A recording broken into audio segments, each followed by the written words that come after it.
The Sky Empire of Halcyon hung above the world like a broken mirror, with its white stone cities floating on giant islands and its long bridges shaking in the wind. Daylight often looked cold there because clouds passed under the streets instead of above them, and every tower cast a long shadow over the silver fields and glass canals. People had once believed Halcyon would never fall because its mages kept the air steady and its element cores fed every district with fire, water, stone, and wind. But that belief was dying fast, and everyone in the Empire knew it. The element cores were turning sour, magic was twisting in ugly ways, and the sky itself was beginning to crack. In the lowest district of the capital, a young man named Alex watched black sparks crawl across a fountain and felt the whole empire tremble under his feet. Alex was a man with short black hair, gray eyes, and a worn dark coat that had lost its shine long ago. He was a void wielder, which meant he could pull energy into empty space and bend it into strange forms, but that gift had ruined his life. Years ago, during a disaster no one in power wanted to explain, his power had swallowed part of a temple hall and sent several important nobles running in fear.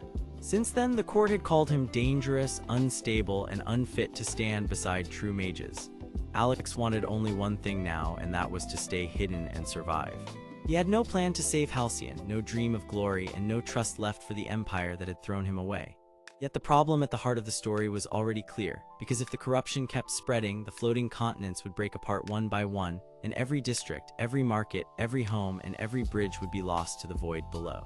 The first person to find Alex that evening was Sarah, a sharp-eyed archivist with long blonde hair, a navy robe, and a brass key ring always hanging at her belt. She worked in the old archive below the palace, where she studied broken maps, sealed records, and half-burned history that the court had tried to hide. Sarah cared about truth more than safety, and that made her dangerous in a quiet way. She told Alex that the empire was failing because the old balance had been broken, and that the source of the corruption was not random. Someone, or something, was feeding it. Then she said the words that changed everything. The Crimson Ash Blade had awakened. The legendary weapon was buried in the vault beneath Ashgate, and it could harmonize the wild elements if a worthy bearer carried it. Alex laughed at first, because stories like that were for children and court bards, not for a fallen void wielder with nothing left. But Sarah showed him a sealed page from an ancient record, and on it was a plain warning written in the first days of Halcyon. The blade could calm the elements, but only if the bearer accepted the pact hidden inside it. The pact demanded balance, and it would reject anyone who tried to use it for greed, rage, or conquest. That was why the court had locked it away, and why the old kings had feared it. Sarah believed the blade was their last real chance. Before Alex could answer, a loud crack shook the chamber, and a section of the ceiling split open like paper. Out of the smoke stepped Victor, a rival spellblade with slick red hair, bright gold armor, and a smile that never reached his eyes.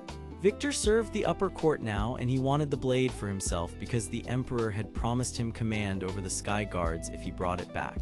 He said the Empire needed a strong hand, not a cursed nobody like Alex, and then he attacked with a blade wrapped in fire.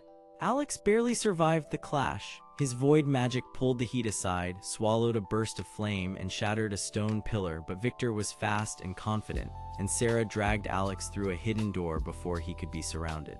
They escaped into the lower storm tunnels as alarms rang across the district. That night, they reached Ashgate, a ruined fortress built on the edge of a broken continent, where the Crimson Ash Blade was kept inside a chamber lined with old metal seals. The fortress floated above a gap so wide that the darkness below seemed endless, and the wind carried dust from lost lands that no longer existed. There, Sarah finally told Alex the rest of the truth. The blade had not simply been forged. It had been made in an ancient pact between the first sky rulers and a force that lived in the storms beyond the Empire. That force had given the Empire elemental harmony in return for one rule. The blade must be carried by someone who could face all power without being owned by it. If the pact was broken, the storm would awaken fully and try to reclaim the Empire by tearing away the weak places first. Alex did not like what that meant because it sounded less like a blessing and more like a warning. But when he placed his hand on the blade's hilt, the vault changed at once. The weapon was a long crimson sword with a dark ash-gray edge, a core that glowed like a coal, and runes that lit up in slow circles along the guard. It was warm, but not gentle. It felt aware. Then the chamber filled with a low voice that no one had spoken aloud. The blade chose Alex. It did not choose him because he was pure, and it did not choose him because he was brave. It chose him because his void power could hold opposite forces without breaking apart, and because he was already carrying a kind of emptiness that could be filled with balance. That was the first real twist, and it hit Alex hard. The weapon did not need a perfect hero. It needed someone broken enough to understand ruin and strong enough to rebuild order from it. At that moment, the fortress shook again, and a living storm appeared outside the walls. It had no clear body, only spiraling dark clouds, blue lightning, and a face that formed and disappeared inside the thunder. This storm was sentient, and it had awakened because the pact had been disturbed. It wanted the blade returned, and it wanted the Empire left to fall, because in its view, the Empire had already betrayed the balance long ago. Alex, Sarah, and the blade fled the fortress as the storm hammered the gates and forced the old seals apart. From there, the journey became a climb through broken heavens. The first continent they crossed was Frost Hollow, where ice mages had turned the ground into shining glass to keep the corruption away. But their leader, Damian, a stern man with white hair and a black fur mantle, had chosen fear over trust. He believed any outsider carrying the Crimson Ash Blade would only make things worse, and he ordered his guards to surround Alex the moment he landed. Damian was not cruel for fun. He was desperate because his people were already losing control of their ice cores, and every loud rumor felt like a threat to survival. The corruption had twisted his element into spear-shaped shards that shot out of the ground without warning. Alex stepped forward, raised the blade, and for the first time felt its true power move through him. Fire, ice, lightning, and gravity all answered in separate waves, but the blade did not let them clash. It pushed them into a single rhythm, and the wild shards settled like snow in a still room. Damian saw the change and lowered his weapon. He did not become an ally right away, but he allowed Alex to pass and sent one of his scouts, a quiet woman named Emily with brown hair and a pale blue cloak, to guide them upward.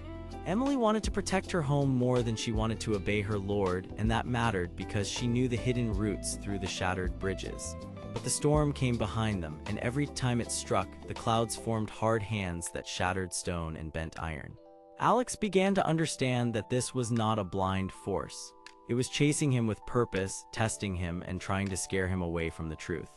The next continent was Ember Rise, where the air was hot and the streets were lined with red metal towers that burned from within. There, the elemental warlord Thorne ruled with a grin like a cut in the dark. Thorne was a tall man with shaved black hair, ember-colored armor, and a heavy staff that poured out flame when he wanted fear in the room. He had made the people work the broken forge lines day and night because he believed the corruption could be controlled through force if enough power was gathered. His motive made ugly sense because he wanted to outlast the collapse and become the ruler of whatever remained. Thorne attacked Alex with fire cages and ash blades, and the battle shook the whole platform. Alex answered by drawing on the Crimson Ash Blade, then using his void power to fold the flame inward instead of out. The fire turned from a wild wall into a spiral shield, and then into a narrow path that let him reach Thorne. But Alex did not strike him down. He forced Thorne back, shattered the staff's control crystal, and left him kneeling in the forge smoke with his power broken. That mercy mattered because Alex was beginning to change. He was no longer fighting just to survive. He was learning that power without mercy only fed the same corruption he was trying to stop. In the center forge, Sarah found a hidden chamber with old royal records, and what she read there made her face go pale. The Empire's rulers had known for generations that the storm was alive.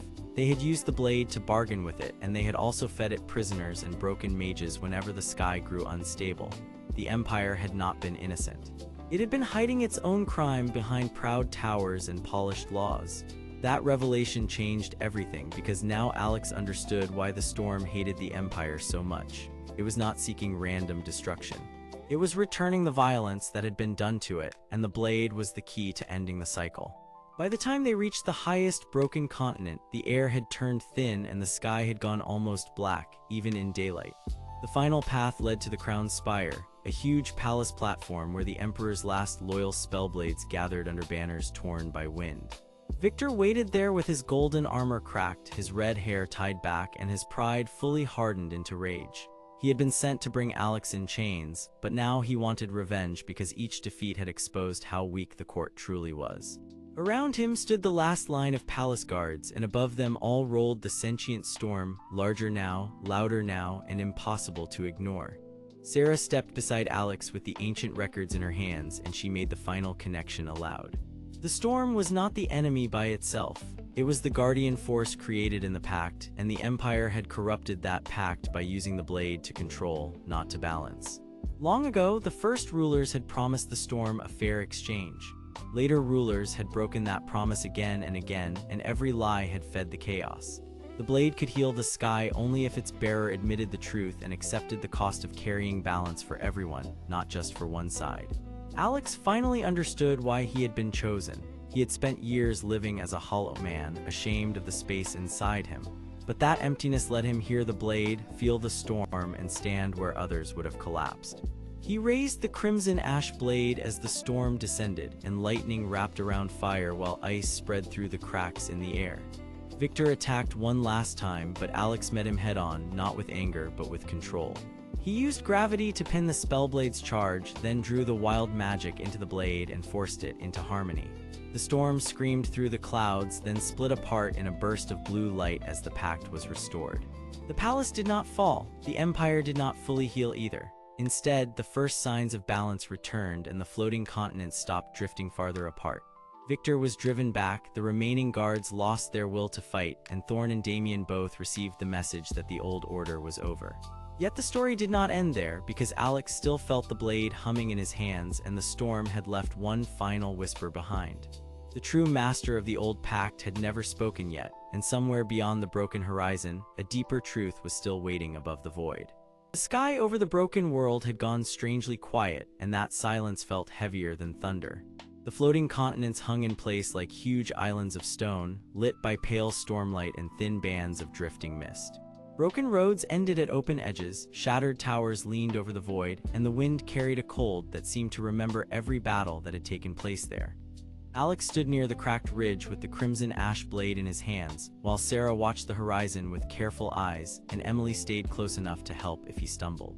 Behind them, Damian held his ground with a guarded face, Thorne glared from farther back with open anger, and Victor kept his distance, his gold armor bright even in the dim light. Everyone could feel it now. The fight had changed, because the floating lands had stopped drifting apart, but the deeper danger had not ended at all. Alex was the center of it, even though he did not want to be. He was a slim man with short black hair, gray eyes, and a tired face that still refused to give up.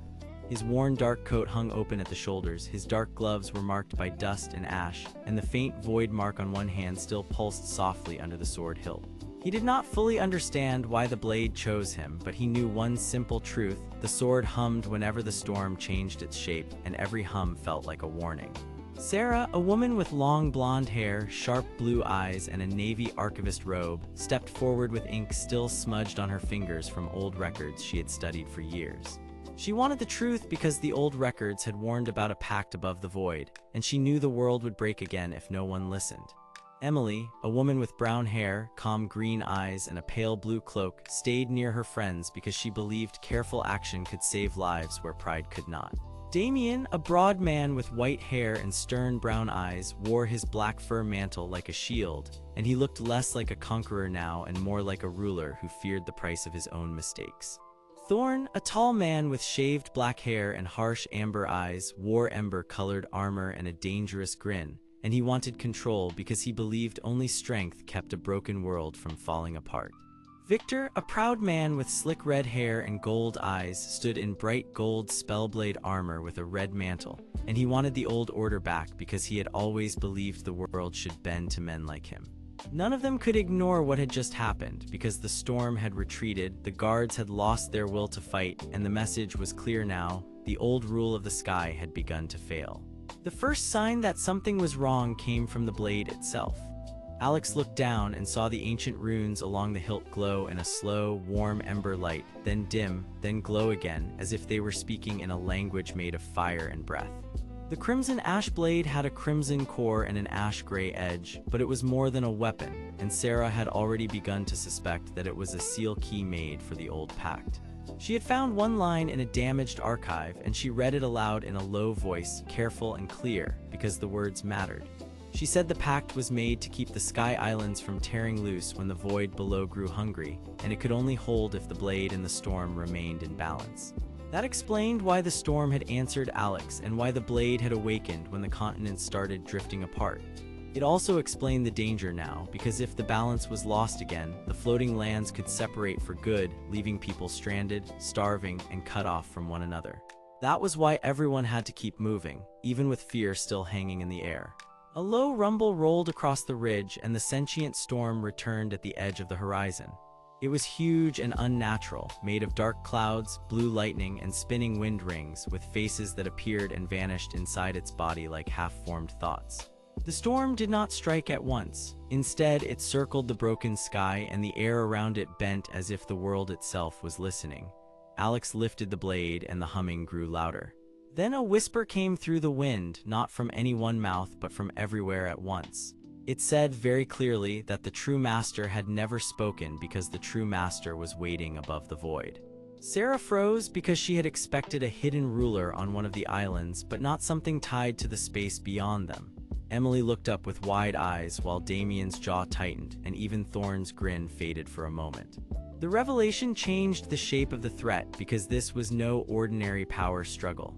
Someone or something had built the old pact from above, and the storm itself was only a messenger, not the full force behind it. Victor took one step back, then forced himself to stand straight again, because he could already see that whoever controlled the pact had likely controlled the old order too. He hated that idea because it meant he had been fighting for a throne that might have been empty all along. Before anyone could speak, the ground shivered again, and a line of cracked stone along the ridge began to open. Not into fire, not into water, but into a dark vertical gap that looked like a door cut into the world. Cold air spilled out, and the humming in the blade matched it. Sarah moved first because that was her way, and she pulled a brass key ring from her waist while scanning the opening with fast, careful eyes. The key ring had belonged to the old archive vault, and she used it now because she had found a matching symbol in the records, one tied to sky roots and packed chambers. Emily followed her, light on her feet, ready to help pull someone back if the edge gave way. Damian stayed behind them, not because he was weak, but because he understood that leaders should be the last to rush into unknown danger. Thorne, however, wanted the opening for himself, and he took one hard step toward it with his gauntleted hands flexing. Victor also moved, though more slowly, because he did not trust anyone else to take advantage of the situation before he could. Alex felt the sword pull toward the gap, and he understood that the blade was not reacting to the storm alone.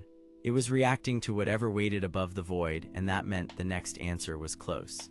Then the storm spoke again, and this time the voice was clearer, colder, and full of warning. It did not name the master, but it revealed the rule that kept the pact alive. The blade was a lock, the storm was a guard, and the one who bore the void mark was the only person who could open the hidden path without shattering the sky. Alex stared at his marked hand, and for one stunned moment he understood why everyone had been afraid of him. He had not been chosen simply to fight. He had been chosen because the old power had recognized him as a living key. Sarah noticed the change in his face, and she stepped closer without fear because she knew fear would not help now. She told him that being chosen was not the same as being trapped, and that choice still mattered, even when fate tried to sound certain. That moment changed Alex more than the battle had. He had spent so long feeling like a burden, a man dragging a dangerous thing through a world that did not want him, but now he saw that the danger could become a path if he used it wisely. Victor could not accept that kind of truth, so he reached for the old pride that had carried him through every loss. He raised his polished sword harness, and blue light ran through the joints of his gold spellblade armor as he demanded that everyone let him take command. He said the world needed a strong hand, not a marked drifter, and that the coming chaos would destroy weak people if a proper ruler did not stand up. Damian answered him at once, his voice deep and firm because fear had already ruled enough of the world. Damian said control built on panic would only fracture the sky faster, and that the old order had already failed because it cared more about power than trust. Thorne laughed at both of them, and his soot-marked armor flashed in the stormlight as he said rules were useless without force. For a second, it looked as if the three of them might turn the whole ridge into another battlefield. But the storm shook the air with a hard crack of lightning, and all three men were forced to stop.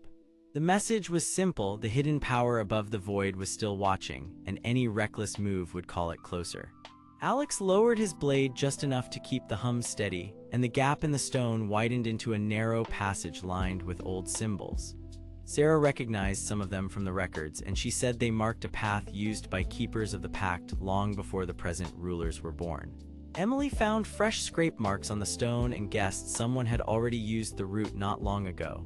That raised a new and troubling question, because if someone had passed through here recently, then the hidden master was not only real, but active. Damian ordered the remaining guards to pull back and secure the ridge, not because he trusted them, but because he needed the area calm before the next shock. Victor stared into the passage with narrowed eyes, then gave a tight, angry nod, as if accepting for the moment that he could not simply overpower the truth. Thorne for once said nothing, but his grin returned in a smaller, harder shape because he was already thinking about how to use the hidden path for himself. Alex looked at his friends, then at the storm, and then at the black opening ahead. He finally understood that this journey was no longer about winning a battle. It was about reaching the source before the broken world split again, and before the true master above the void decided to speak at last. So Alex stepped forward first, Sarah right beside him, Emily close behind, and the others following with uneasy hearts, as the living storm watched from above and the unknown path pulled them deeper into the sky. The black opening widened above them, and the world below felt smaller with every step. Alex moved first because he had already accepted the worst truth in the storm, and that truth was simple now. If they turned back, the broken world would split again, and everything they had crossed would become dust and ruin. Sarah stayed close at his side, her long blonde hair catching faint blue light from the dark sky, while her sharp eyes kept scanning the edges of the path. She was the archivist who had spent years reading sealed records, and she wanted the truth more than comfort because she knew lies could destroy whole cities. Emily followed just behind them, her brown hair tied back so it would not block her view, and her calm green eyes watched every stone shift beneath their boots. She was the steady one, the one who noticed danger before it became panic, and she mattered because she always kept the group from falling apart. Victor walked a little farther back, his slick red hair shining under the lightning glow, his gold eyes narrowed with pride and warning. He was a spellblade who wanted control, and he believed strength should lead the way, which made him both useful and hard to trust.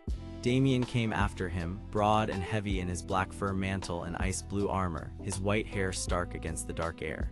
He was a ruler by burden, not by joy, and he wanted the world to stay in one piece because he feared what would happen if it broke again.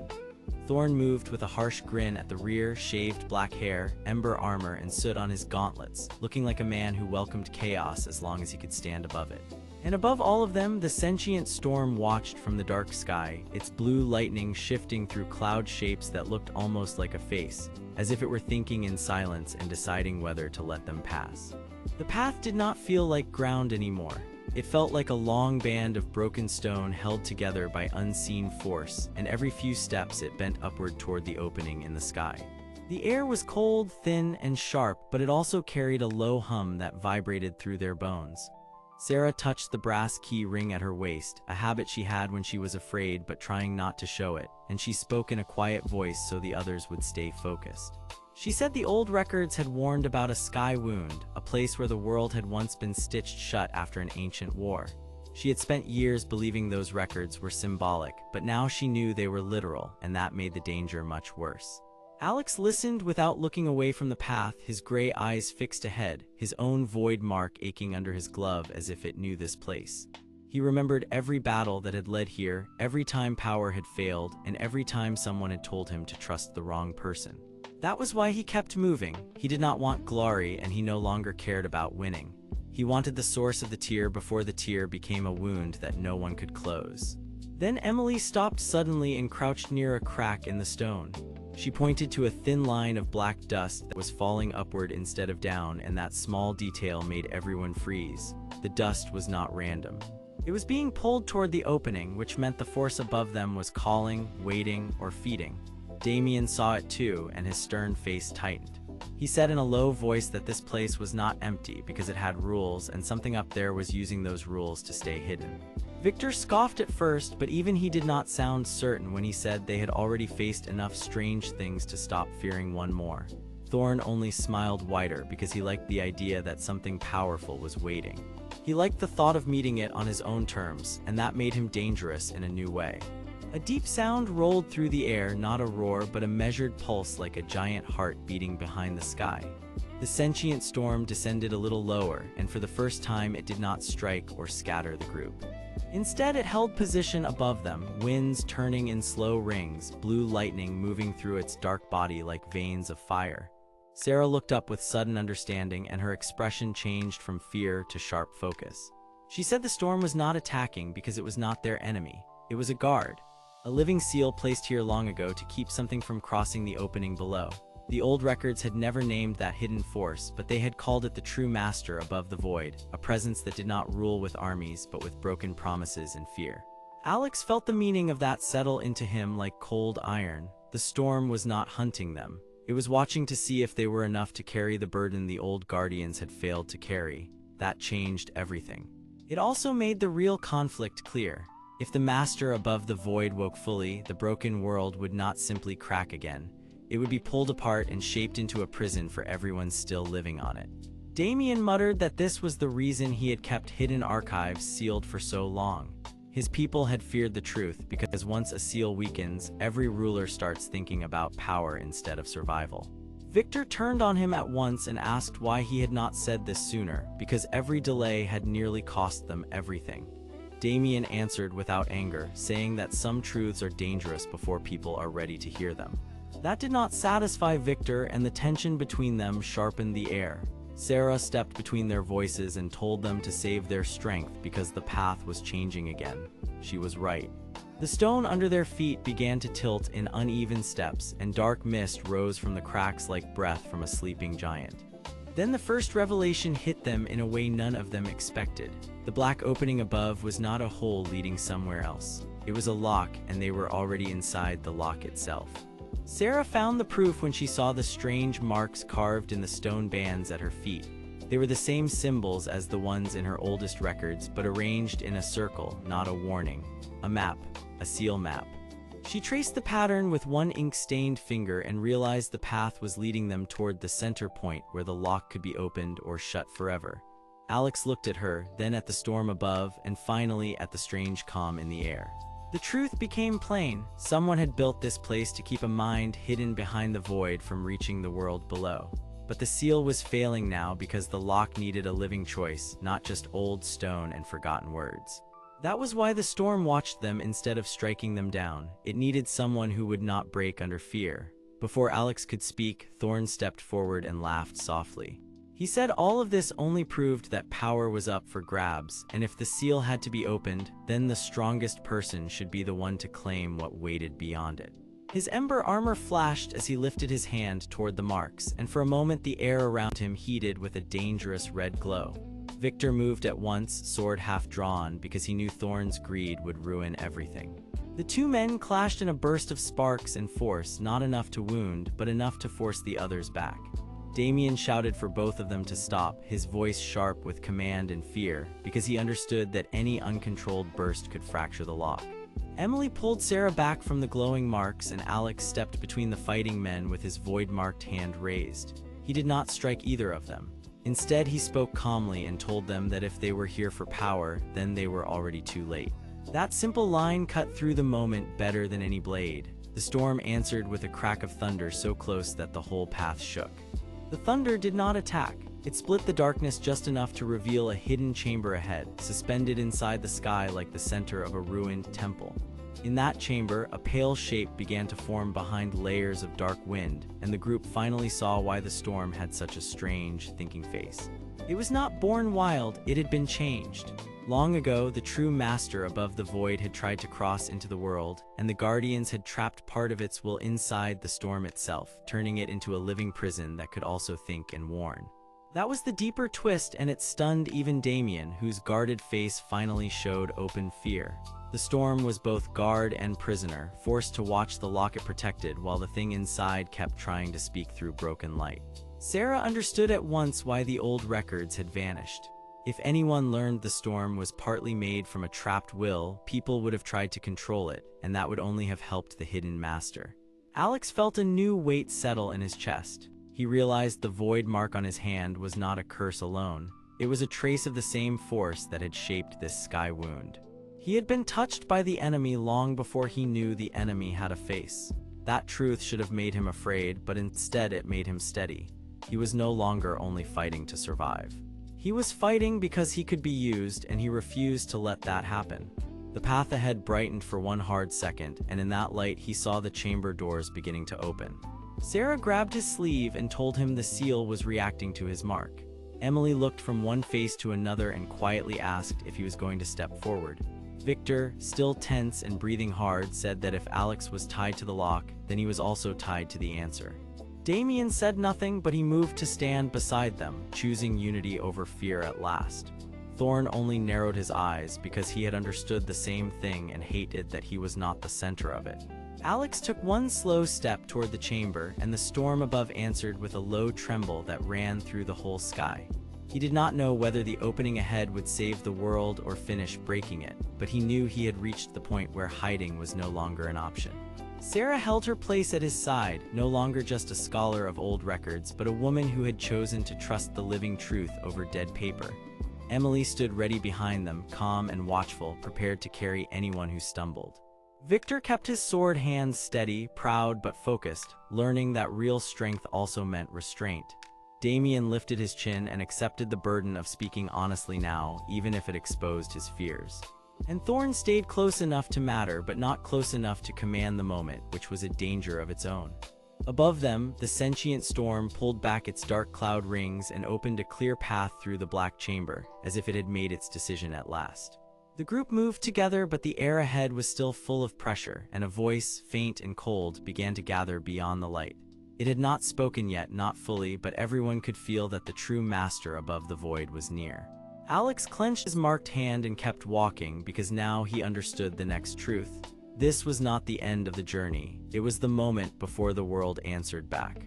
The hidden chamber hung in the sky like a broken thought, with stone bands floating apart and seal marks glowing weakly across the dark walls. Cold wind moved through gaps that should not have existed, and every sound seemed to travel too far before fading. Below the open floor, the black opening waited like a mouth in the air, endless and silent, while the sky-wound chamber held its breath above it. Alex stood at the front with his worn dark coat stirring around his legs, his short black hair damp with mist, his gray eyes fixed ahead, and the strange mark on his hand pulsing under his glove. He was not brave because he felt no fear. He was brave because he understood the cost of turning away.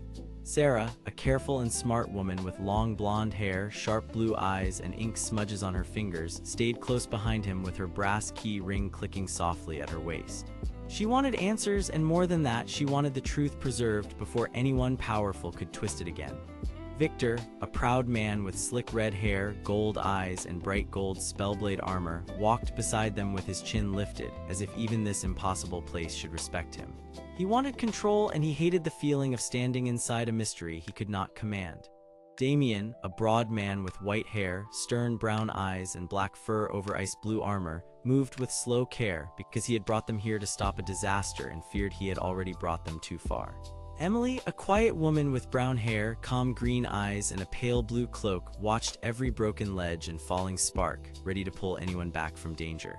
Thorne, a tall man with shaved black hair, harsh amber eyes, and ember-colored armor, stood farther back with a dangerous grin that did not hide his stress. He wanted the power at the center of the chamber, because he believed only strength could keep fear from swallowing the world. Then, from beyond the far wall of light, the faint, cold voice finally became clear, and it spoke with calm certainty. It did not shout.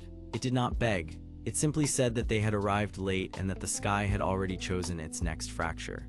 The sound made everyone stop because it carried the weight of someone who had waited a very long time. A slow shape moved behind the wall of dim blue light, and the air around it twisted like water under a hidden hand.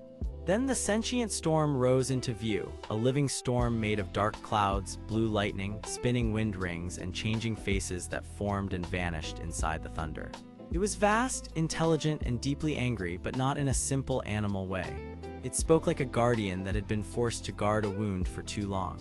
It said the chamber had once been built to hold the sky wound shut, and that the black opening below was not a gate made for travel, but a tier made by greed. Long ago, people had brought the crimson ash blade here because it could answer both seals and breaks. In the right hands, it could close the wound and steady the sky. In the wrong hands, it could widen the opening and let the pressure above the void pour into the world below. That was why the blade mattered and why everyone had risked so much to reach this place. Sarah's eyes widened as the pieces came together because the records she had guarded were not just old stories. They were warnings written by people who had seen the same danger before. Damian lowered his head, and the fear in his face made sense at last, because he had spent years protecting a kingdom that had no idea how close it had come to ruin. Victor stepped forward and demanded to know why the storm had not simply sealed the wound itself. The answer came cold and clear. The seal required a human choice, a willing hand, and a balance of courage and restraint. The chamber could not decide for itself because the old builders had feared power without conscience. That was when Alex felt the mark on his hand burn again, stronger than before, and the storm turned its faceless attention toward him. It said the mark was not an accident. It was a key left by the first wardens, one that could guide the blade to the heart of the seal. Alex had not been chosen by chance. He had been connected to the wound since the beginning, and someone had hidden that truth from him for a reason. Before anyone could answer, Thorne laughed under his breath and lifted his chin toward the floating stone path that led deeper into the chamber. He was done waiting for rules, and he believed the storm was only a barrier created by old fear. He said the world did not need another seal if strong people could command the power instead. Then he revealed the truth behind his own motive, and it was ugly in a simple, human way. His city had been crushed by shortages after the first sky tremors, and his people had looked to him for help. He had come here not to save the world, but to seize a force strong enough to force every rival kingdom to obey him before they could panic and destroy everything else. He believed order was worth any price, and he believed his own hand should hold that order. With a sharp motion, he called his ember-colored armor to flare, and dark sparks rushed across the stone bands. The chamber answered with a shudder. Broken seals lit up, dust fell from unseen cracks. The sentient storm roared, and blue lightning snapped down in warning. Victor moved first because pride and duty had become tangled so tightly in him that he could not stand back. His bright gold spellblade flashed as he created a barrier of light between Thorne and the rest. Damian raised a heavy gauntlet and pushed forward, not to attack, but to hold the trembling floor steady as long as he could. Emily darted across a broken span and pulled Sarah away from a falling edge just as the stone gave way beneath them. Alex stayed centered, his marked hand glowing through his glove because the storm's voice had left him with one hard truth. If he ran from this choice now, the wound would open wider. If he made the wrong choice, the world below would pay for it. The pressure in the air built fast, and the chamber began to answer Thorne's greed with violent shaking. Then came the twist that changed everything. Sarah, still holding one of her leather straps after Emily pulled her back, noticed a line of writing cut into the inner ring of the chamber floor. It matched the records she had studied, but the final line had never been shown to her in any archive. She read it aloud in a shaking voice, and the chamber seemed to listen. The seal did not ask for the strongest hand. It asked for the hand that had already touched the void and survived without giving in. For a moment, nobody spoke. Even Victor looked unsettled. Alex turned slowly, and the meaning landed on him with a force stronger than any strike. The mark on his hand was not a curse placed on him by accident. It was a test and also a protection. Someone long ago had used the void itself to mark a future keeper, someone who could stand inside fear without becoming part of it.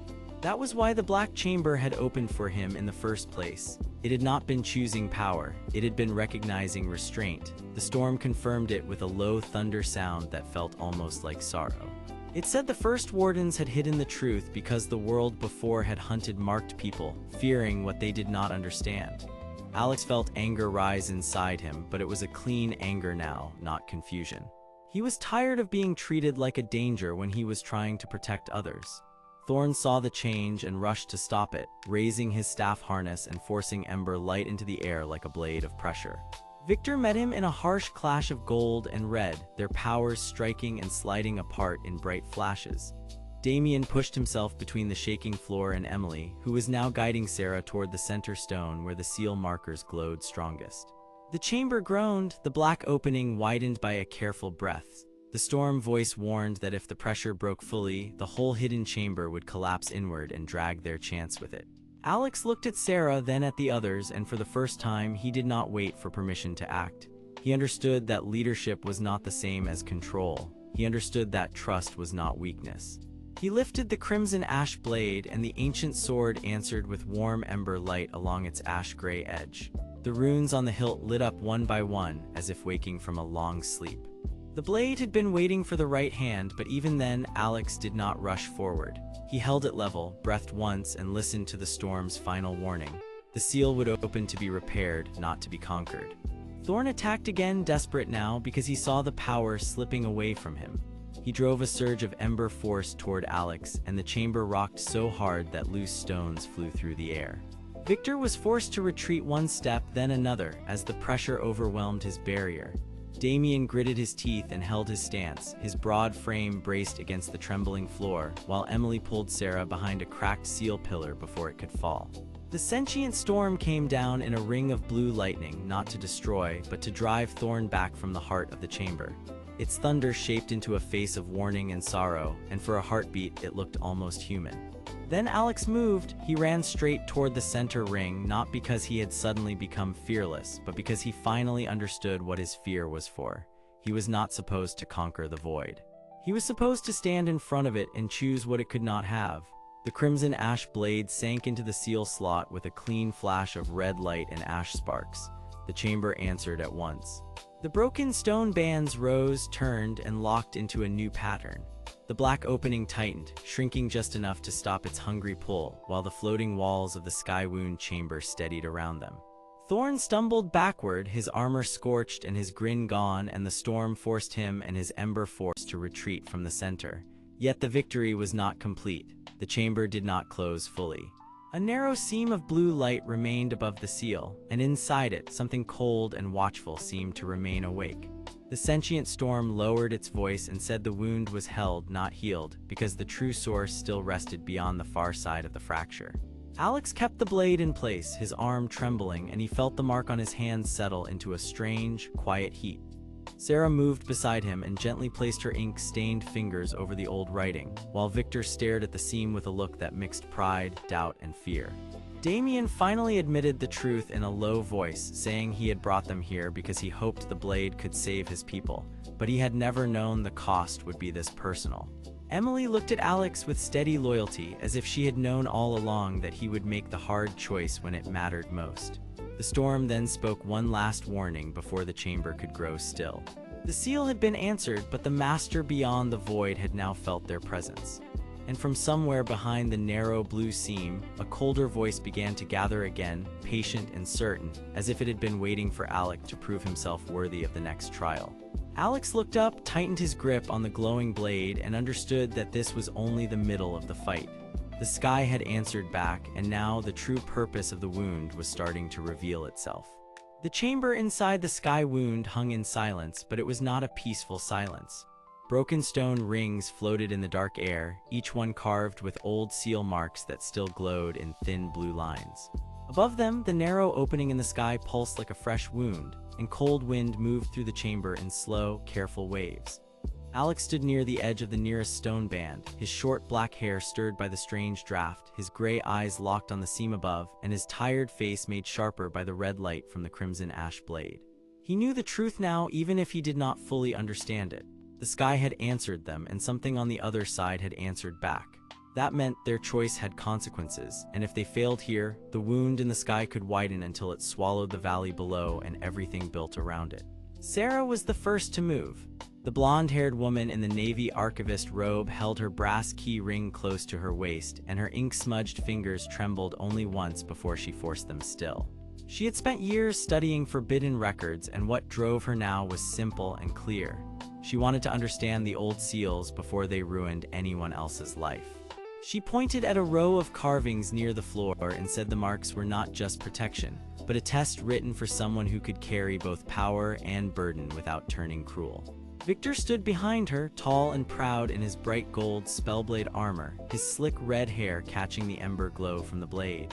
His gold eyes narrowed as he listened, because Victor always wanted the fastest way forward, and he believed power should be seized before anyone else could waste it. He did not trust mysteries, and he liked answers that made him the center of the room. Damian remained farther back, his white hair falling over a stern face that looked carved from worry. The broad ruler wore his black fur mantle over ice blue armor like a man carrying a heavy winter night on his shoulders. He wanted control because control was the only thing that had ever kept his people safe. But fear had made him harsh, and now he watched the chamber as if every shadow might turn against him. Emily, with brown hair and calm green eyes, moved quietly along the broken path at the chamber's edge. Her pale blue cloak brushed the stone, and her soft boots found each step without sound. She was loyal, careful, and brave, and she mattered because she noticed what others missed. Even now, she was studying the wind, the floating dust, and the tiny shifts in the seals. Then Thorne stepped forward with a dangerous grin, his shaved black hair shining under the ember light.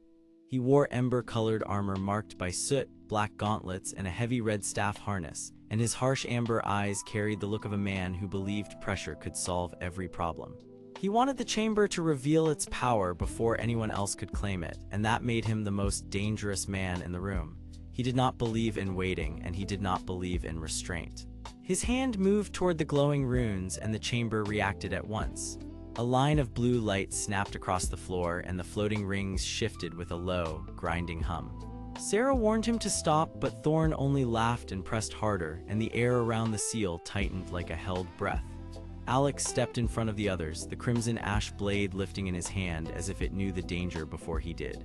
The void mark on his hand burned with a cold ache, and for a moment he felt the same strange pull he had felt before, like the blade and the wound in the sky were speaking the same silent language. When he raised the sword, the chamber grew still again. The blue seam above them opened just enough for a colder voice to slide through. It was not loud, it did not need to be. It spoke with calm certainty, and every person in the chamber heard it inside their own mind before they heard it in the air. The voice said Alex had taken the first step well, but the next trial would show whether he could carry a weapon made to bind the storm without becoming part of the storm himself. That single line changed everything. Victor's smug face tightened because he realized this was not an attack but a judgment. Damian's guarded stare shifted because he understood that the force beyond the rift was not trying to destroy them yet. It was measuring them. Sarah began to search the carvings with new urgency, and Emily moved to help her because the old records might explain why the chamber was speaking in tests instead of threats. Together they uncovered a hard truth hidden in the stone. Long ago, the Sky-Wound chamber had been built not to hold back a simple monster, but to contain a living force made of storm, thought, and memory. The sentient storm was not blind rage. It was an ancient mind trapped inside weather and lightning, and it had been waiting for a person who could face it without greed. The crimson ash blade was the key, but it was also the lock. It could open the way or close it forever. Sarah read the final line aloud, and her voice grew small as she finished. The blade would answer only one who accepted responsibility for what was behind the opening. That meant Alex was not chosen because he was the strongest. He was chosen because he had already shown he could be feared, doubted, and still keep going. That realization landed on him harder than any blow. He had spent so long thinking his strange mark made him a problem that he had never stopped to wonder if it might also make him necessary. But the chamber did not give him time to rest in that thought. The storm above the opening began to move, and dark clouds rolled through the narrow seam like a living sea.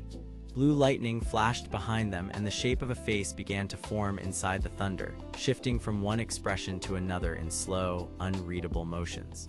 The voice returned, colder now, and it said the next trial would not be fought with force alone. Alex would have to choose. He would have to decide whether the blade served fear, pride, or trust. If he chose wrong, the wound would widen, the storm would break loose, and the world below would learn what the seal had been protecting all along. Thorne snarled at the warning and drew his staff halfway free, convinced he could overpower whatever waited beyond the seam. Victor also moved, not to help, but to keep the advantage for himself. Damian barked for order, trying to hold the group together before it split apart. Emily stepped beside Sarah, ready to defend the records if chaos reached them. And Alex, still silent, looked from face to face and saw the real battle. It was not only storm against sword. It was fear against trust, pride against duty, and control against the chance to protect something larger than any one of them. He tightened his grip on the crimson ash blade, and the runes along the hilt glowed brighter, as if they recognized the choice ahead. The chamber floor shook once, then twice, and a deep crack of lightning burst through the blue seam above. The sentient storm was waking fully now, and the cold voice within it had finished waiting. It was ready to begin the next test. Alex lifted his chin, his gray eyes steady at last, and he took one slow step toward the center of the chamber. Behind him, Sarah whispered that the seals were shifting. Victor swore under his breath. Damian ordered everyone to brace. Emily reached for Alex's shoulder, and Thorne smiled like a man watching a door finally open. The storm leaned closer from beyond the sky, and the true purpose of the wound began to show itself, one terrible inch at a time. The chamber hung inside the torn sky like a buried secret, and the air felt thin, cold, and wrong. Broken stone bands floated around the wide, dark room, each one marked with glowing seal lines that pulsed like a slow heartbeat. Beyond the open wound in the sky, the living storm pressed close, its cloud face twisting and its blue lightning crawling around the edges of the black opening. Alex stood near the center with his worn dark coat hanging still, his short black hair damp with cold, his gray eyes fixed ahead, and the void mark on his hand glowing faintly under his glove. He was the one everyone had watched and feared, because the mark on his hand could unlock power or ruin everything. Sarah stood behind him, long blonde hair tied back and her sharp blue eyes moving over old stone marks with quick worry. Victor, with slick red hair and bright gold armor, looked angry because he wanted control and hated not having it. Damian, broad and white-haired in heavy blue armor, looked like a ruler carrying a private fear. Emily, with brown hair and a pale blue cloak, stayed close to the broken floor edge, ready to help anyone who slipped. Thorne, shaved black hair catching the ember light, watched with a dangerous grin because he wanted the sword for himself and believed power should belong to the strongest. Everyone knew the danger now. If the seals failed, the storm would enter the chamber, the sky wound would widen, and whatever ancient force waited inside would be free to spread beyond the room. Alex took the slow step forward that had ended the last part, and the chamber answered him at once. The seal lines brightened, then shifted, then formed a circle around the crimson ash blade which rested upright in a stone cradle at the center. Its ash-gray edge glowed with warm ember light, and the crimson core inside it pulsed like a steady eye. A low voice rolled through the chamber, not from one mouth, but from the walls, the sword, and the storm outside all at once. It said the next test had begun. Sarah's face tightened as she looked down at the records tied to her brass key ring because the old notes finally matched the symbols in the room. She realized the chamber was not a prison alone, but a judge. It was built long ago to test anyone who tried to claim the sword, and the test would not ask who was the strongest. It would ask who could carry power without breaking the world around them. Victor heard that and immediately scowled, because strength was the only language he trusted, and he hated a rule that put character above force. Damian lifted a hand and ordered everyone to hold their places, because he understood too well what happened when leaders let fear make them reckless. Emily moved beside Alex and said in a low voice that he did not need to stand alone, because she trusted him more than the others did and wanted him to remember that. Thorne only laughed under his breath because he believed the test could be cheated if a man was willing to push harder than everyone else. The storm outside slammed light across the opening, and the chamber floor shuddered as if something beneath it had awakened. Then the first trial began, and the hidden reason for the chamber became clearer with every passing second. The stone bands rose and rotated, creating narrow paths in the air, and the glowing seals on their edges forced the group to move or fall back. Alex stepped onto the first broken span, and the void mark on his hand burned with a sharp, cold heat. At once, the chamber showed him a vision in plain, painful pieces. He saw the sky wound wide open. He saw the storm inside it split into many smaller storms. He saw those storms rush across cities, fields, and roads, swallowing light and fear in every place they touched. The vision was not a threat from a monster alone. It was a warning from the chamber itself. The living storm was not trying to destroy the world for no reason. It was trying to break free from a seal that had been made to trap it long ago, and the trap had grown unstable because people had tried to use the crimson ash blade as a key. Sarah understood the records even faster than the others did. She saw that the blade had never been a weapon for conquest. It was a lock and a promise made by old protectors who had faced the storm and sealed it inside the wound in the sky. But one of those protectors had hidden part of the truth. The sword could not be used by someone driven by greed, because greed would twist the seal and make the storm stronger. That was why the chamber was testing them now. It was choosing whether the blade would be given to a guardian or stolen by a thief. Victor heard enough to know that the test was no simple challenge, and his jaw tightened because he realized he might not be the one chosen. Damian frowned because he had always feared that power would ask more than he could pay. Emily kept close to Alex, and her calm voice reminded him to breathe and look where he stepped. Thorne, however, looked at the blade with open hunger, and that hunger made the storm outside shiver with blue light, as if it sensed a kindred will. The second trial came fast, and it was far more dangerous than the first. The chamber split into separate rings of floating stone, and each ring began to drift apart, forcing the group to choose whether to stay together or fall behind. Alex saw the route ahead, but he also saw a smaller seal line collapsing near Emily's side. Without thinking about himself, he crossed the gap and grabbed her wrist, pulling her onto a safer stone band before it tipped away into the dark. That small act changed the chamber again. The seal marks on the walls brightened, and the voice returned, colder now, saying the test did not reward power alone. It rewarded sacrifice, trust, and balance. Victor cursed because he had been trying to race ahead, and the chamber slowed him every time he acted out of pride.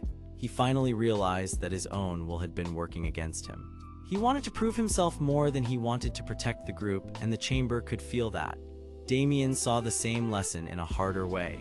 He had ordered and guarded and held himself rigid, but the chamber was not impressed by command. It wanted honesty. For a brief moment, his guarded face softened as he admitted, out loud, that he was afraid of losing control, and that fear had followed him all the way here. Sarah turned to him and said the old protectors had likely felt the same fear, but they had built the seals anyway.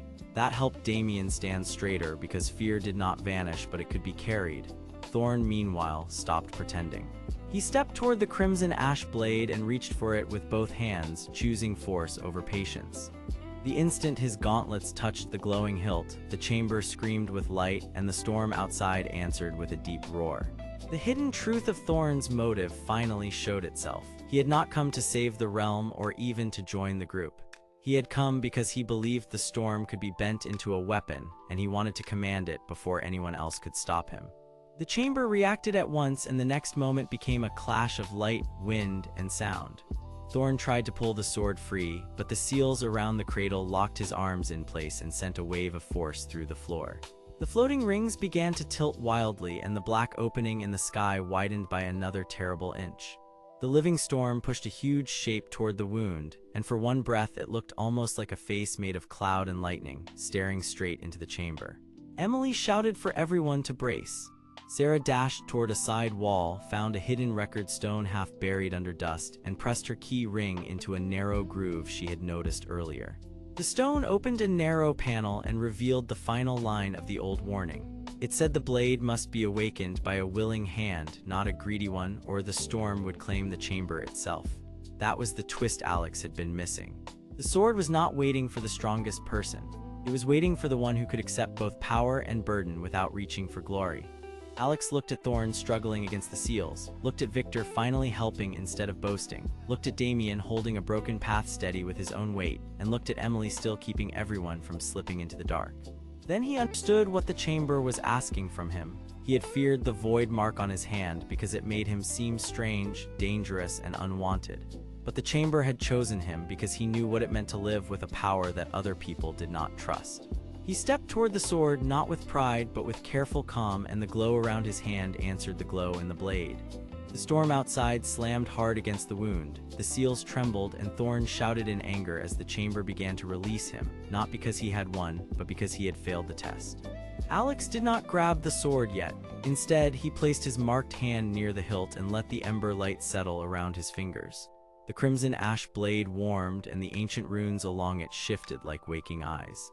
The chamber quieted for one small, dangerous second, as if it were listening to his heart. Sarah realized that the sword was choosing a bond, not a fight, and she called out for Alex to stay steady. Victor moved beside him, no longer smug, but focused and serious, because even he could see the truth now. Damian braced the nearest floating band with both hands, using his strength to hold the room in place while the storm pressed harder.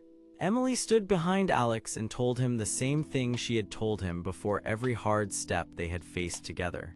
She told him he did not have to become someone else to be worthy. That simple line reached him more deeply than any speech could have done. Alex remembered every time he had been feared for what he carried, every time he had wanted to hide the void mark, and every time he had wished the burden would pass to someone brighter or stronger. But this time he did not turn away. He closed his fingers around the hilt, and the sword answered with a pulse of warm light that spread through the chamber. The seals around the room did not break. They rose, tightened, and locked into a new pattern. The storm outside was not gone, but it was forced back, held at the edge of the black opening by a barrier that now recognized Alex as its keeper. The chamber had accepted him, but only for now and only at a cost. A deep crack ran across one of the floating stone bands, and Sarah saw that the next test was already forming somewhere above them. The storm face outside bent closer once more, and this time its shape looked less like fury and more like warning. Alex stood with the crimson ash blade in his hand, breathing hard, changed by the test yet still unsure of what he had truly awakened. Thorne stared at him with a cold and shaken rage. Victor looked ready to argue but chose silence instead. Damian held the line with stern resolve, and Emily stayed near Alex with quiet relief. Above them all, the black opening in the sky pulsed wider, and the chamber prepared its next move, as if the real trial had only just begun. The sky-wound chamber hung in silence for one brief breath, and that silence felt more dangerous than noise. Broken stone bands floated in the dark air, each one marked with old seal lines that still glowed faint blue, while the black opening above the chamber pulsed like a hidden eye waking up. The air was cold but not still, because the living storm outside the chamber pushed wind through every crack and made the shadows move like they were listening. Alex stood near the center with the crimson ash blade in his hand, his short black hair damp with sweat, his gray eyes fixed on the rift above him, and his tired face carrying a look that was no longer only fear. He had just passed a trial that forced him to face the void mark on his hand, and the blade had answered him in a way he still did not understand. He did not feel like a champion. He felt like a person who had been handed a flame and told not to let the whole world burn. Around him, the others held their places for very different reasons. Emily, a woman with brown hair and calm green eyes, stayed close because she trusted Alex more than the chamber, and because her quiet loyalty always made her step forward when danger grew loud. Damian, a broad man with white hair and stern brown eyes, stood like a wall in black fur and ice blue armor, not because he liked the situation, but because he feared what would happen if the seal broke. Victor, a proud man with slick red hair and gold eyes, watched with his polished sword harness and bright gold armor, already measuring the room as if control could still be won by force of will.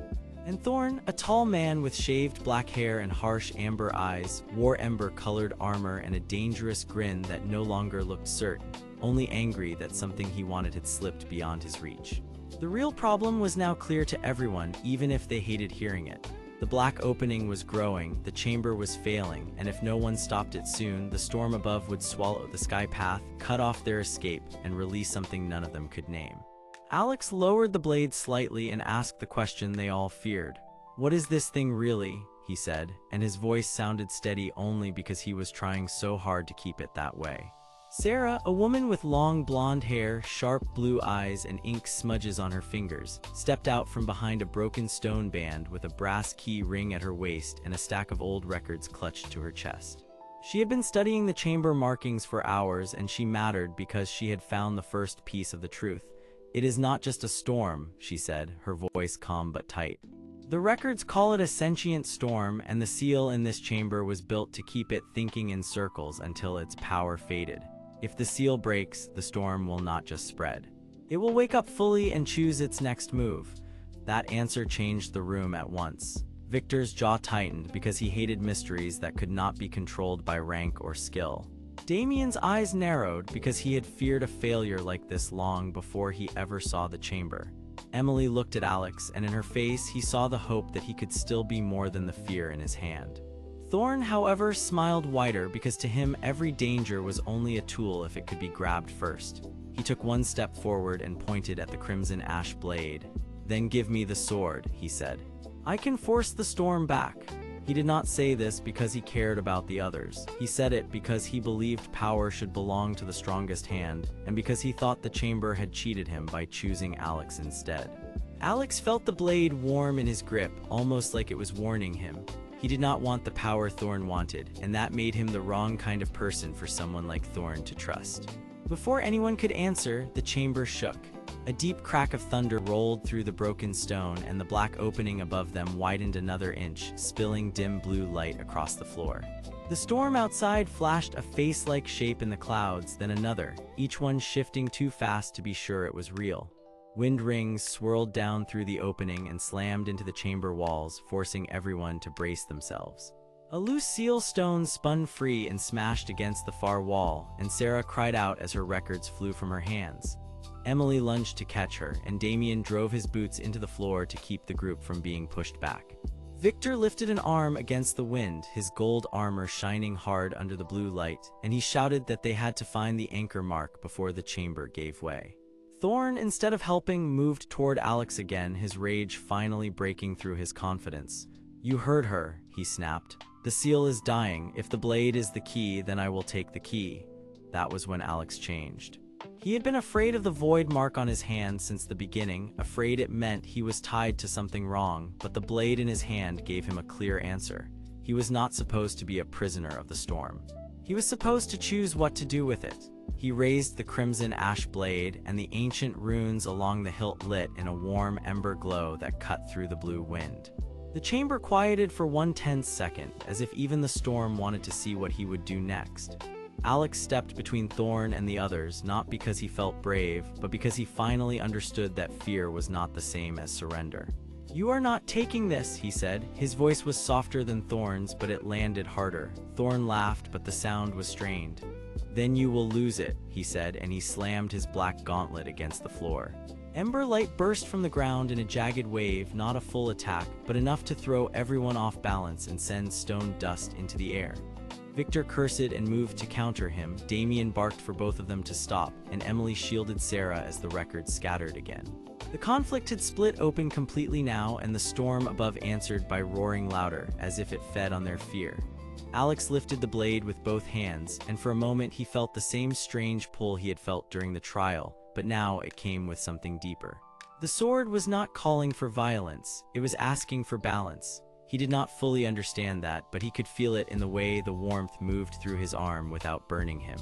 He planted his feet, faced the storm, and drove the blade's tip into the stone seal at the center of the chamber.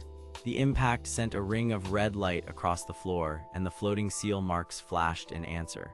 Sarah froze, then realized what he had done. "He is linking the blade to the chamber," she said in a breathless rush. "That is not meant to destroy the seal, it is meant to steady it." Damian's stern face shifted with surprise because he had expected force, and instead he saw restraint. Victor stared as if Alex had broken a rule no one else had thought to question.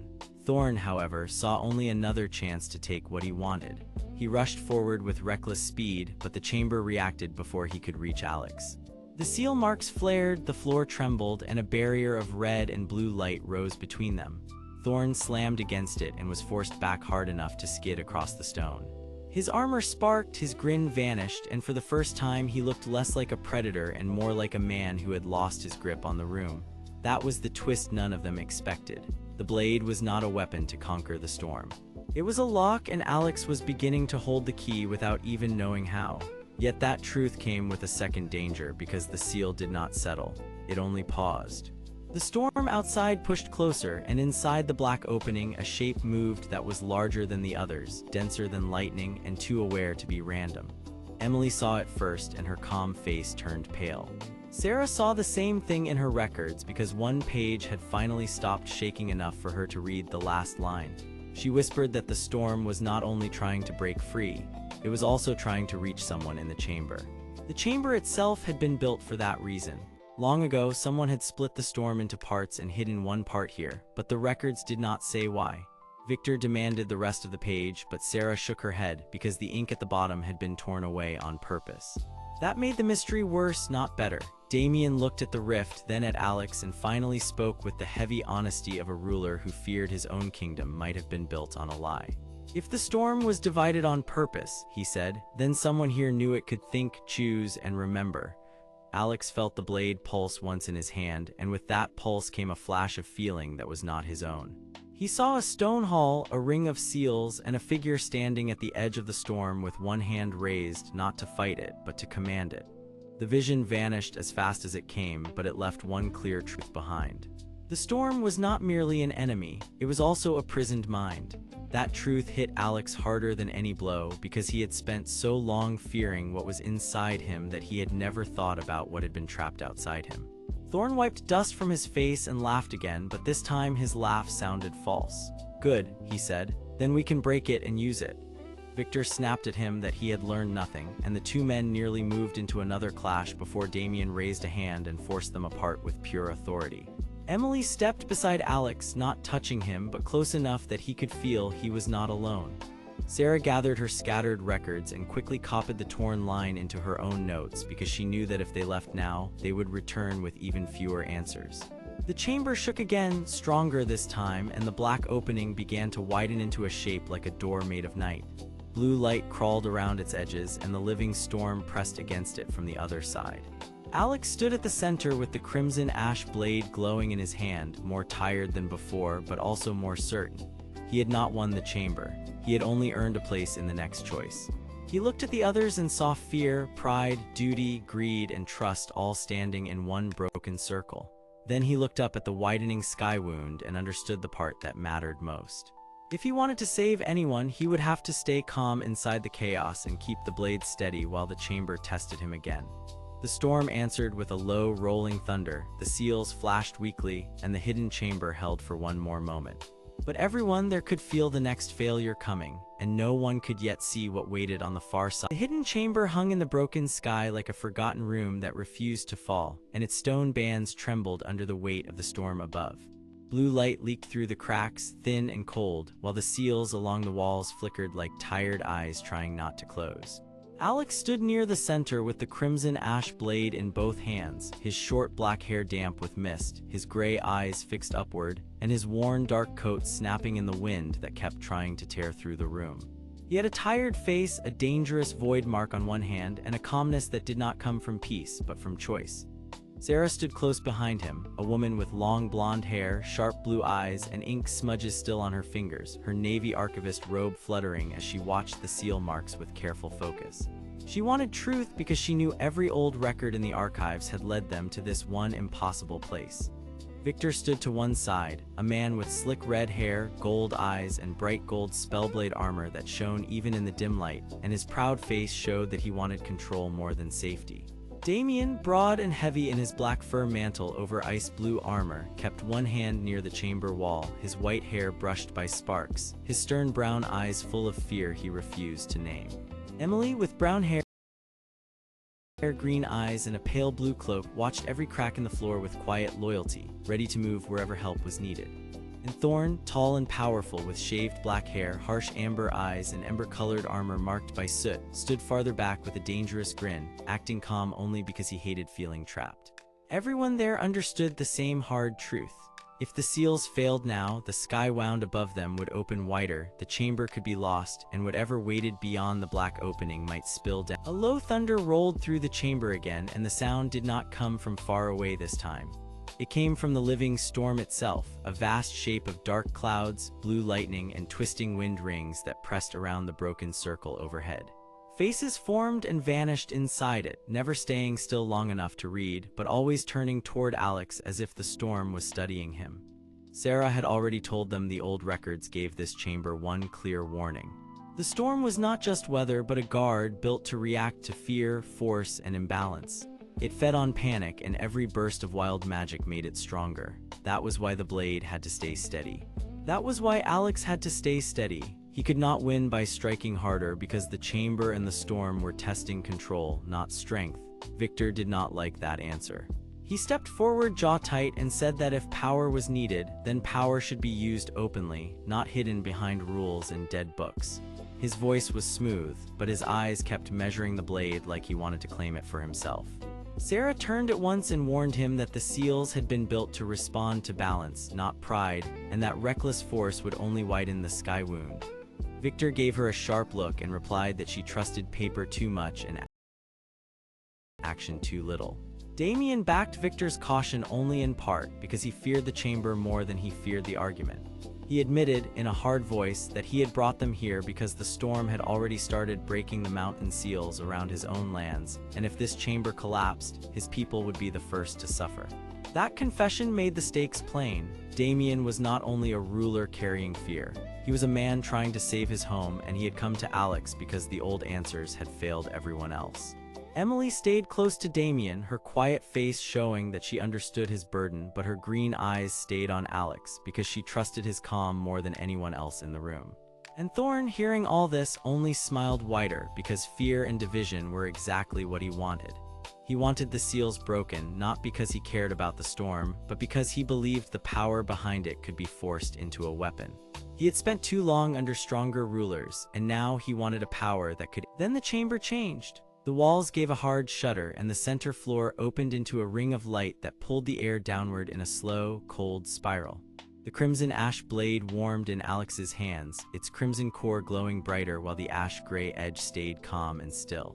He could feel the blade answering him, not with words, but with balance, like an old mind measuring his pulse.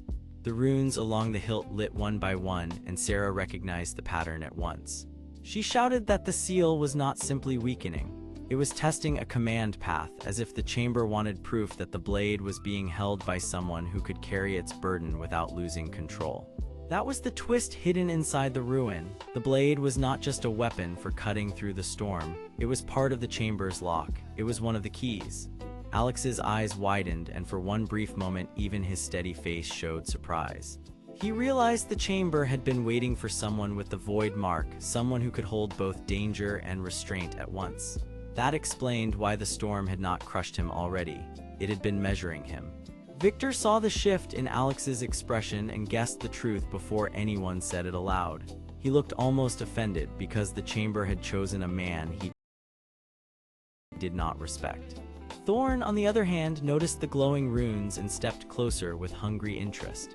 He raised his heavy red staff harness, and the ember marks on his armor flashed as he tried to force the ring open by sheer pressure.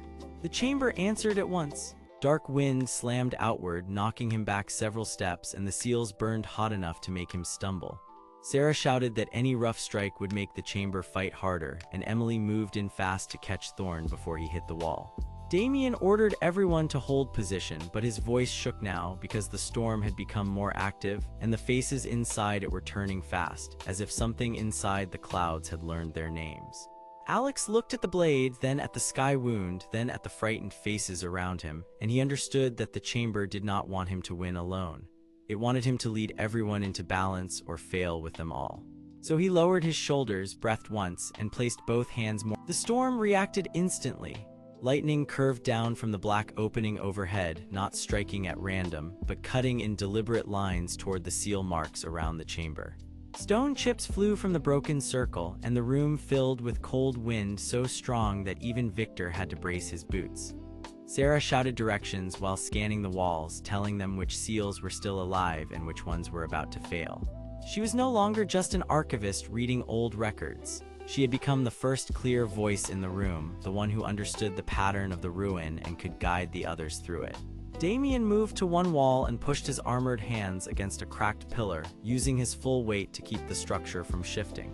He hated relying on anyone, but now he was carrying the chamber like he carried his kingdom, with fear in his chest and duty in his hands.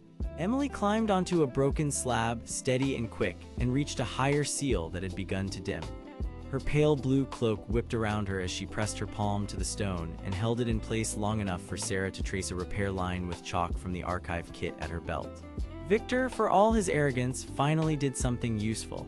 He stepped into the open and used his gold spellblade armor to reflect the lightning away from the weakest seals, twisting each blast just enough to stop the worst impact. He did not smile this time. He looked focused, almost angry, because the room was forcing him to help in a way he had not planned. Thorne, however, refused to stay useful for long. He tried once more to command the power in the ring, convinced that if he could seize the storm's center, he could control everything else. But the living storm answered him with a hard surge of wind that ripped the ember glow from his gauntlets and slammed him into one knee. He was not injured, but he was driven back in front of everyone, and the humiliation hit him harder than the impact. He glared up at Alex with open hate because Alex was doing the one thing Thorne could not stand. Inside all that noise, Alex stayed still. The blade in his hands glowed warmer, and the void mark on his hand began to pulse in a slow, dark rhythm. He finally understood the rule that had been hidden from them. The storm was not trying to destroy the chamber right away. It was forcing a choice. If the people inside acted from fear, the seals would break. If they acted from greed, the storm would turn wild. But if they acted together, each one using what they truly were, the chamber could hold long enough for the sky wound to be closed or at least contained. Alex lifted his chin and called out clear orders, not as a king, but as someone who had learned to listen before speaking. He told Sarah to read the next seal line. He told Emily to keep the upper stones steady. He told Damian to hold the west wall and not let guilt shake his grip. He told Victor to cover the lightning, but only with measured force. And he told Thorne in a voice that cut through the wind to stop trying to own the storm and start helping or get out of the way. For a heartbeat, no one moved. Then Sarah answered first because she had been waiting for someone to trust her knowledge. Emily followed without hesitation. Damian nodded once and pushed harder against the wall. Victor narrowed his eyes, then obeyed with a sharp flick of his sword harness and a controlled arc of light. Even Thorne paused, stunned by the order, because he was not used to being treated as a choice instead of a threat. The chamber began to respond. Seal marks brightened. The ring at the center slowed its spiral. The black opening above them narrowed by a fraction, as if the sky itself had blinked. But then a deeper sound rolled out from beyond the rift, low and vast, like something huge moving behind a curtain. The living storm pulled back for one breath, and every face inside its clouds turned toward the chamber at the same time. Alex tightened his grip and felt the blade pulse once strong and clear, while Sarah stared upward with sudden alarm. She had seen something in the oldest records, a note hidden in a margin that she had not understood until now. The chamber was not only a lock, it was also a door. And the thing waiting on the far side of the sky wound was not trapped outside. It had been listening from the very beginning. The storm gathered again, stronger than before, and the broken circle of stone shivered as if another test had just begun. Alex kept the blade steady, even as the room trembled around him, because he now knew the next truth was coming, and it would demand. The broken chamber hung inside the sky wound like a cracked lantern, and cold blue light trembled across its stone rings. Wind slid through the gaps in the floor and walls, carrying dust, old ash, and the low roar of the storm beyond the opening. Alex stood near the center with his worn dark coat pulled tight, his short black hair and gray eyes fixed on the dark gap ahead. The crimson blade in his hand gave off a warm ember glow, and his subtle void mark pulsed once as if it could feel the storm watching back. Sarah stood beside the shattered seal line, careful and sharp, her long blonde hair tied back as ink smudges marked her fingers from the records she had studied for so long. She was the first to speak because she now understood the truth that made the room turn colder. This chamber had never been only a lock. It had been a door too. That meant the storm entity was not outside, waiting to force its way in. It had been on the other side, listening from the very beginning, learning their fear, their strength, and their mistakes. That truth mattered because if the storm could hear them, it could plan against them, and if it could plan, then this was no longer a simple defense. It was a test of will, trust, and balance, and if they failed, the sky wound would open fully and spill its rage into the world below. Victor stepped forward first, as he always did when danger showed its face, and his bright gold spellblade armor caught the blue light in sharp lines. His slick red hair and gold eyes made him look proud even now, and his voice held the same hard certainty that had carried him through many battles. He wanted control because control made him feel safe, and he believed that if he could strike hard enough, the storm would break and the problem would end. Damian stood a few paces behind him, broad and heavy under his black fur mantle and ice blue armor, his white hair falling over stern brown eyes that never stopped measuring the chamber. He was a ruler shaped by fear, and what he wanted most was to keep his people safe by sealing everything he did not understand. Emily moved between them with quiet steps, her brown hair loose beneath a pale blue cloak, her green eyes studying the broken seal marks and the floating dust. She wanted the truth because truth was the only thing that kept people from making the same mistake twice. Thorne stayed near the edge, tall and dangerous in ember-colored armor with soot marks across his plates, his shaved black hair and harsh amber eyes lit by a grin that looked confident but strained. He wanted to prove that power should decide everything because he had lived too long under pressure to trust anything softer. Together, they were not just a group of fighters. They were a group of broken answers, and the chamber was about to force each of them to show. Then the storm answered them. The dark clouds rolled against the far side of the opening, and a huge face shape formed inside the lightning for only a heartbeat before shifting again. It was vast, intelligent, and patient, and when it spoke, the sound came through the chamber like thunder moving through a stone tunnel. It did not shout, it almost sounded amused. It said the seals were built to keep the world safe, but they were also built to choose a keeper, and the keeper had finally arrived. Sarah's eyes widened because the old records had hinted at that, but not clearly enough. The chamber had not been made to trap the storm forever. It had been made to test whether anyone could hold the crimson ash blade without letting fear or pride warp its power. The blade's ancient runes glowed brighter in Alex's hand, and Sarah realized the reason the weapon had been hidden in pieces across so many ruins. It was not just a sword. It was a key, a balance point, and a promise. If used by someone driven by rage alone, it would feed the storm. If used by someone who accepted pain without surrendering to it, it could complete the seal from within. That was the twist buried in the old writings, and it changed everything. The storm had not been waiting to escape by force. It had been waiting for the wrong person to try to stop it the wrong way, because that failure would... Alex felt the meaning of it settle into his chest like a heavy stone. He had spent too long thinking the void mark on his hand made him a danger to everyone near him. He had been treated like a curse, and he had started to believe it himself. Now he understood that the mark was not proof that he should be feared. It was proof that he had already been touched by the same kind of power that lived in the storm, and that meant he could either be used by it or stand against it. The chamber trembled harder, and cracks raced across the broken circle beneath his boots. Victor raised his sword, ready to force the storm back with raw strength. Damian barked for everyone to step away from the opening and let the seals collapse if needed. Thorne laughed once, harsh and tense, and said a weak seal was only worth one thing: breaking. Emily grabbed Sarah's sleeve and asked the question everyone was afraid to ask. If the storm had been listening all along, what had it learned about Alex? Sarah looked at Alex, then at the glowing blade, and answered with a careful honesty that cut through the noise. It had learned that he kept standing, even when he believed he was not wanted.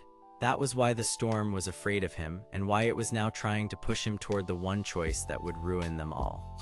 The storm surged forward, and the air filled with blue lightning and hard wind. Stone dust blasted across the chamber as the seal rings flashed weakly, then dimmed, then flashed again. The living storm pressed its presence against the opening, and voices seemed to form in the thunder, each one sounding like a different fear made real. Victor rushed to the edge and drove his armor forward, using a bright slash of magic to force the wind back, but the storm bent around the strike and fed on the strength behind it. Damian shouted for a retreat because every rule in his mind said a broken defense had to be protected by distance, not pride. Thorne raised his staff harness and pushed Ember Light toward the opening, trying to overwhelm the storm with force, but the red energy only made the thunder grow louder. Emily moved to Sarah's side and held her steady as the archivist studied the runes on the floor, because she knew this was no longer a battle of blades. It was a battle of balance. Sarah saw the pattern at last. The rings were not broken by damage alone. They were broken because each person had been pulling in a different direction, and the chamber had been built to fail when fear, pride, and force worked against one another. She shouted that the seals needed all of them, but only if each person gave the right kind of strength. Victor had to lower his force. Damian had to trust motion instead of freezing everything. Thorne had to stop pushing and start guiding. Emily had to anchor the rhythm.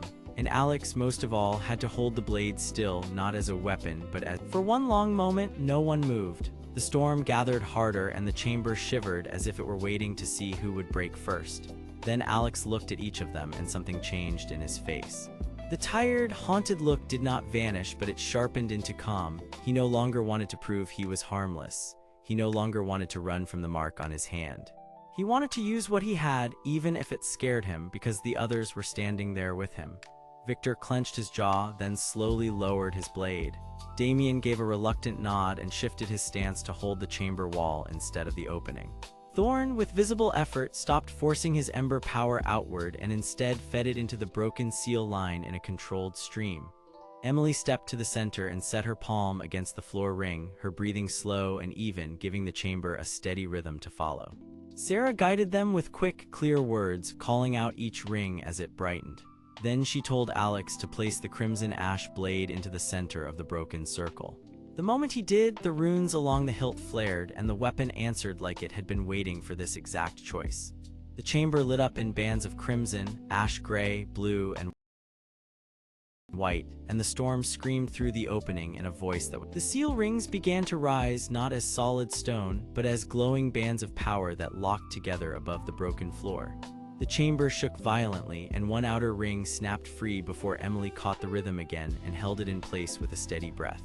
Victor braced the left side with disciplined force, learning for the first time that restraint could be stronger than attack. Damian drove his weight into the wall to keep the chamber from tipping, his fear turning into duty. Thorne gritted his teeth as he shaped his ember light into a thin, careful line instead of a blast, and that small change made the entire structure answer. Sarah kept calling the pattern, her voice steady even as the storm battered the opening, and Alex held the sword with both hands while the void mark on his hand pulsed in time with the runes. For a heartbeat, the storm's face appeared fully in the dark clouds, and its expression was almost like surprise. It had expected anger. It had expected fear. It had expected one of them to try to dominate the chamber and fail. It had not expected them to work together without giving up who they were. The seal tightened, but it did not close yet. Instead, the chamber opened a thin inner passage for just an instant, and through that gap Alex saw something that froze him in place. Deep beyond the storm, beyond the blue lightning and the broken air, there was another shape moving in the dark, something that looked chained, waiting, and very much aware of them. Sarah saw it too, and her face went pale. She whispered that the sky wound held more than one prisoner. Before anyone could answer, the chamber jolted again, the new passage widened a little, and the storm spoke one last time, promising that the next choice would decide which side of the door truly belonged. The broken chamber hung in the sky like a wound that refused to close, and cold wind slid through its cracked stone rings with a low, endless moan.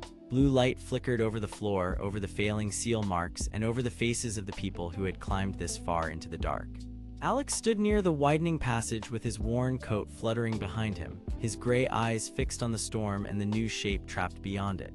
Sarah stayed close to the broken wall, her long blonde hair moving in the draft, her brass key ring tapping softly at her waist as she tried to read the old symbols. Victor, with slick red hair and gold eyes, kept one hand near his sword harness, ready to force the way open if he had to. Damian, broad-shouldered and stern beneath his white hair and black fur mantle, watched the chamber like a man expecting it to turn on them. Emily, with brown hair and a pale blue cloak, crouched near the floor to study the cracks, while Thorne stood apart in ember-colored armor, his shaved black hair catching the lightning as he smiled at the chaos. The storm had already spoken, and everyone knew the central danger now. If the seal broke the wrong way, the black opening in the sky might swallow the chamber, the prisoners inside it, and the path back below. If they chose wrongly, the world under the rift could be torn open by... The living storm rolled forward in a slow and terrible circle, its cloud body folding and unfolding with blue lightning inside it. Faces appeared in its thunder for one instant, then melted away, as if the storm wore 100 moods at once. The changed shape in the dark moved again, and this time it became easier to see. It was not a monster in the simple way Thorne wanted it to be, and it was not a normal prisoner either. It looked like a tall figure wrapped in broken black bands, with pale light trapped under the chains and no clear face at all. Sarah went very still. She had spent years studying old records, and she knew the signs of binding magic when she saw them. She told the others that the chamber was built as a balance lock. One prison was not enough. The storm was one half of the seal, and the changed shape was the other. She explained that the stone rings were never meant to hold them by force alone. They were meant to keep two powers in balance because each one fed the other and kept the sky wound from spreading. Her voice stayed calm, but the meaning was terrible. If one prisoner was freed too soon, the seal would fail and the other would surge into the world below. That was why the storm had asked for a choice. It was not asking for mercy, it was asking for control. Victor did not like that answer. He stepped forward with proud anger, his polished armor flashing gold in the blue light, and he said that Riddles had already wasted enough time. He believed that the storm was a threat that needed to be beaten back before it could force any of them into surrender. To him, strength was the only honest language, and he was tired of hidden rules and half-seen dangers. Damian answered him with a hard stare and said that strength without knowledge would only make the chamber break faster. Damian was not a coward, and he was not weak. He was a ruler carrying too much fear because he had seen what happened when power was rushed and seals were treated like toys. Emily stayed quiet, but her green eyes moved from the runes to the changed shape and back again. She had a gift for noticing the small things, and she saw that the storm did not strike randomly. It moved in patterns around the seals, almost like a guard circling a gate. Then Thorne laughed under his breath and said that all of them were wasting time on prison stories when they could take control. He raised his heavy staff harness a little, and the ember marks on his armor glowed as if they were waiting for a command. He wanted the storm broken and the chamber claimed, because he believed power belonged to the person bold enough to seize it. His greed made his motive plain, and his arrogance made him dangerous. He did not care what the chain's shape was. Alex listened to all of them, but his gaze kept returning to his own left hand. The void mark there felt colder now, almost awake. Ever since he had touched the old forces in this broken sky, the mark had reacted in small, strange ways, and each time it did, the seal rings around him trembled a little. He had tried to hide that from the others because he feared what it might mean. Yet as the storm and the chained figure watched him, he understood something that made his chest tighten.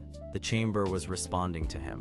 Not because he was special in the proud way Victor liked to imagine, but because the void mark was linked to the same power that had formed the prison.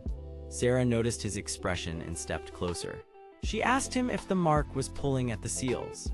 Alex nodded once, and that single movement seemed to answer a question she had carried for a long time. She told him that the old records spoke of a third key, a living hand that could either close the balance or break it. No one had understood the meaning before because the records had been torn and the language was old, but now it was clear. The chamber had not brought them here by accident. It had called Alex because the seal needed someone who could touch both sides without being torn apart immediately. That was the first real twist, and it changed everything. Alex was not just a traveler caught in a trap. The chamber jolted hard, and stone dust fell like gray snow from the broken bands above them. The storm tightened into a violent ring, then split it open with a crack of blue lightning that lit the whole room. In that bright flash, the chain's shape beyond the dark shifted toward them, and everyone saw the same thing at once. It was not reaching for freedom, it was reaching for Alex. The chains around it were not only holding it down. They were linking it to the void mark as if some old bargain had tied them together long ago. Sarah drew in a sharp breath and said the hidden truth out loud. Alex had not been chosen to free the chamber. He had been chosen to decide which prisoner would become the lock and which would become the blade. That answer sent a chill through the group because it meant the original builders had expected one power to be sacrificed for the other. But no one wanted to accept that kind of choice. Victor raised his sword hand and said they should strike first, before either prisoner could reach the world below. Damian grabbed his arm and stopped him, his face tight with strain because he understood that blind force could wake both sides of the prison at once. Emily climbed one cracked stone step and shouted that the seal rings were already shifting out of rhythm, which meant they had only moments before the chamber began to collapse inward. Thorne saw the panic and smiled wider because fear gave him room to move. He set one boot on the lower ring and started toward the center, planning to seize the storm. Alex moved before anyone else could stop him. He crossed the broken floor, reached the nearest seal ring, and felt the cold energy rise under his palm like a held breath. The void mark on his hand answered with a low pulse, and the chamber gave a deep shudder as if it had recognized an old name. The storm rushed toward him, not to strike, but to test him. Blue lightning arced around his arm, and for one awful second he felt the pressure of the whole sky pressing down on his shoulders.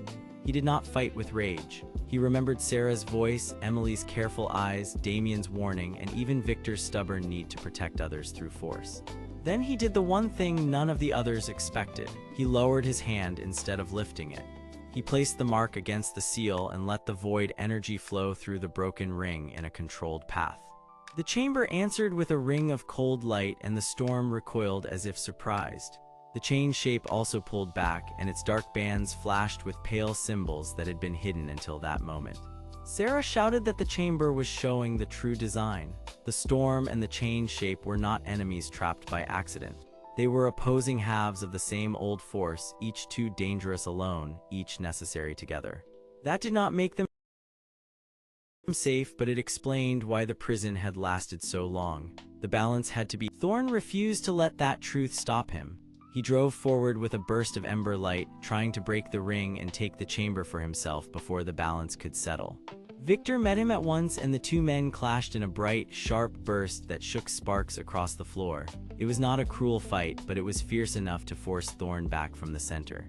Damian stepped in beside Victor, adding his weight and strength to hold the lower seal steady, while Emily leaped to the broken edge and snapped old debris away from the shifting runes.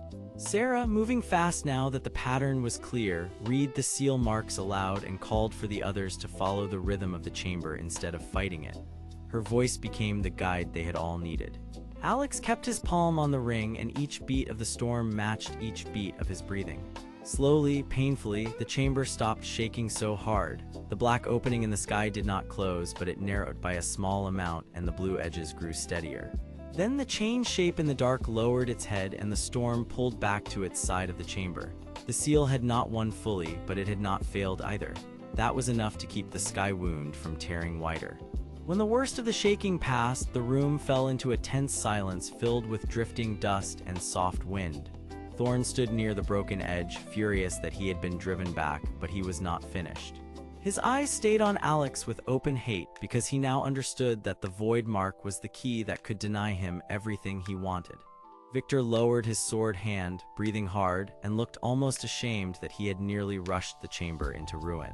Damian straightened slowly, still guarded, but now there was a small respect in his eyes for Alex's restraint. Emily checked the seals again and confirmed that the chamber remained stable for the moment, though the balance was fragile and would not last forever without another choice. Sarah came to Alex's side and quietly said that the old records had only given part of the truth. The rest had been hidden on purpose because whoever built the prison feared that people would try to use it as a weapon. She said the chamber still held another answer, and the chain shape had clearly recognized Alex in a way none of them understood yet. That was the second revelation, and it left the story open in a deeper way than before. Alex was not only linked to the prison. Someone long ago had prepared for him to stand here. The storm then spoke again, but its voice was lower now, less like thunder and more like a warning spoken through distant doors. It said that the balance had been delayed, not solved, and that the next descent through the opening would reveal the truth of the one who had first built the sky wound. As the wind rose once more and the chamber turned its cracked face toward the dark, Alex kept his hand on the seal ring and looked into the black opening ahead. He knew the next choice would not just shape the prison. It would uncover who had made it, why they had feared the things inside it, and whether the world below was ready for what waited. The broken chamber hung in the sky like a wound that had never learned how to close, and cold wind kept sliding through its cracked stone bands as if the world itself was breathing through the gap. Blue light trembled along the seal rings on the walls, weak and tired, while distant thunder rolled outside the black opening like a warning that would not go away. Alex stood near the edge with his dark glove pressed to the seal ring, his short black hair stirred by the wind, his gray eyes fixed on the darkness ahead. He looked tired, but he did not step back. Sarah stood close behind him, her long blonde hair tied back and her ink-smudged fingers holding a bundle of old records against her navy archivist robe. She wanted the truth because she believed the sky wound was built for a reason, and she was one of the few people who could read the old marks. Emily, with her brown hair and pale blue cloak, watched the broken floor and the far wall at the same time, ready to catch anyone who slipped. Damian, broad and stern, with white hair and ice blue armor beneath his black fur mantle, kept his jaw tight because this place touched an old fear he had never spoken aloud. Victor, with slick red hair and bright gold armor, rested a hand near his sword harness, his proud face saying he wanted control more than comfort. And Thorne, shaved black hair shining under ember-colored armor, stood with a dangerous grin that hid a restless need to prove himself. None of them had come here for the same reason, but all of them now understood the same thing. If they went deeper, they might learn who made the prison, why it was built, and whether something terrible had been hidden in. Sarah knelt beside a circle of runes carved into the floor, and the light from the seal ring caught in her sharp blue eyes as she turned one of her copied pages. The pages showed the same symbol again and again, a broken loop with a line through it, and she pointed to the note beside it with a careful, steady hand. This chamber was not built to keep one thing in, she said, her voice low but clear. It was built to keep one thing from reaching the world below. Alex looked at her, then at the dark opening ahead, and felt the truth land hard inside him. If that was right, then every earlier battle had only been the outer wall of a much older fear. Damian crossed his arms and asked the question that had been pressing on everyone since they found the chamber. "Then what is beyond that storm?" Sarah swallowed because the answer was not pleasant. "The records call it a changed shape," she said. "Not a beast, not a weapon, a person or something that was once close to a person, locked behind storm seals so old the builders erased their own names." The words changed the air in the room. Victor's gold eyes narrowed because he hated anything he could not measure with a blade. Thorne let out a short laugh, but it sounded thin, not sure. Emily stepped closer to the wall and touched a crack in the stone, then pointed to a hidden line of fresh stress spreading from the seal ring. "We do not have much time," she said. "This chamber is already failing." That warning made Alex tighten his grip on the ring because he could feel the same thing. The seal was tired, the storm was awake. And something deeper than both was Then the chamber answered. A deep pulse moved through the broken circle room, and the blue light shivered like a candle in hard wind. Outside the opening, the living storm twisted into a huge face for one clear moment, and its lightning flashed through the clouds as if it were trying to speak. Its voice came through the thunder in broken pieces, not like a monster, but like a guardian worn down by endless duty. It said the builders were gone. It said the seal was old. It said the changed shape remembered the first hands that bound it. Victor stepped forward at once because he had never liked being confused, and his red mantle swung behind him as he raised his chin toward the storm. "Then tell us everything," he demanded. "Who made this place, and why were we never told?" The storm rolled in answer, and the sound shook dust from the ceiling bands. Sarah translated the old terms as they came to her, her mind racing over every record she had ever studied.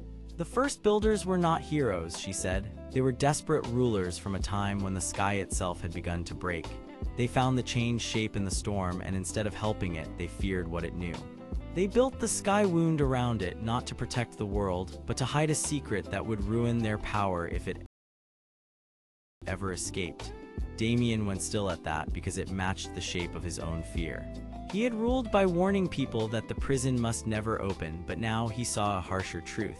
The prison was also a lie. Thorne, who had trusted strength more than truth, clenched his black gauntlets and looked sick with anger. Emily moved beside him and placed a steady hand on the broken wall, reminding him without words to wait.